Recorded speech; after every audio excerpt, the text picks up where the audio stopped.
Indigo airline की operating company InterGlobe aviation के MD Rahul Bhatia ने अपनी 2% हिस्सेदारी 3,292 करोड़ रुपए में बेच दी है।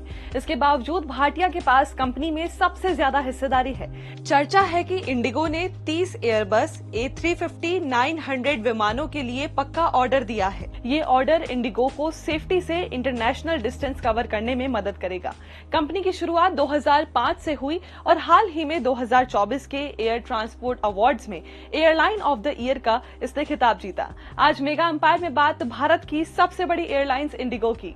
बात 1984 की है, जब दिल्ली के राहुल भाटिया कनाडा से इलेक्ट्रिकल इंजीनियरिंग की पढ़ाई पूरी कर भारत लौटे। वो भारत में टेलीकॉम बिजनेस शुरू करना चाहते थे, लेकिन गवर्नमेंट पॉलिसीज की वजह से ये पॉसिबल नहीं हो पाया। उस वक्त राहुल के पिता दिल्ली एक्सप्रेस नाम की एक टिकट बुकिंग एजेंसी चलाते थे, जिसे 1964 में शुरू किया गया था। पार्टनर की धोखाधड़ी और पिता की बिगड़ती तबीयत को देखते हुए राहुल ने 1989 में इस बिजनेस को नया नाम देकर इंटरग्लोब एंटरप्राइजेस की शुरुआत की। 1992 आते आते सरकार ने प्राइवेट एयरलाइंस के लाइसेंस जारी करने शुरू किए। उसी दौरान राहुल को भी इस बिजनेस की शुरुआत के लिए एक ट्रस्टवर्दी इंसान की जरूरत थी, जिसे पूरा किया राकेश गंगवाल ने। गंगवाल अमेरिका में यूनाइटेड एयरलाइंस से जुड़े थे। साथ ही राहुल की कंपनी इंटरग्लोब के जनरल सेल्स एजेंट थे।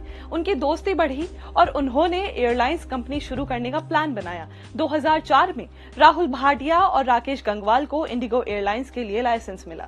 राहुल की कंपनी इंटरग्लोब के पास 51.12% हिस्सेदारी थी और राकेश की कैलम इन्वेस्टमेंट के पास 48%। उस समय फ्यूल की कीमतें बढ़ रही थी और रुपया गिर रहा था, जिससे भारतीय एयरलाइन इंडस्ट्री बुरे दौर से गुजर रही थी। किंगफिशर और स्पाइस जेट जैसी कंपनियां भी घाटे में चल रही थी। फिर आया साल 2005। इसमें पेरिस एयर शो में इंडिगो ने $6.5 बिलियन के 100 जहाजों का ऑर्डर देकर सबको चौंका दिया। राकेश गंगवाल के एविएशन क्षेत्र में 3 दशक के अनुभव और एयरबस के साथ अच्छे रिलेशंस के कारण इंडिगो ने 4% डाउन पेमेंट और 40% डिस्काउंट पर 100 जहाज ऑर्डर कर दिए। इसके बाद 28 जुलाई 2006 को पहला एयरबस मिला और 4 अगस्त 2006 को दिल्ली से गुवाहाटी के लिए पहली उड़ान भरी। इंडिगो को मिडिल क्लास को ध्यान में रखते हुए बनाया गया था, जिससे फ्लाइट का किराया कम रखा गया और ये लोगों के बीच पॉपुलर हो गया। इंडिगो ने सिर्फ इकोनॉमिक क्लास सीटों पर ध्यान दिया। 2014 में इंडिगो एशिया की 7वीं सबसे बड़ी एयरलाइन के रूप में उभरी। 2015 में इसकी पेरेंट कंपनी इंटरग्लोबल एविएशन को पब्लिक लिमिटेड कंपनी में बदल दिया गया। 2017 में इंडिगो एक दिन में 1000 उड़ानें संचालित करने वाली पहली एयरलाइन बनी। 2018 में गंगवाल ने इंडिगो की कैपेसिटी बढ़ाने का प्रस्ताव रखा, जिसे राहुल और कंपनी के प्रेसिडेंट आदित्य घोष ने नहीं माना।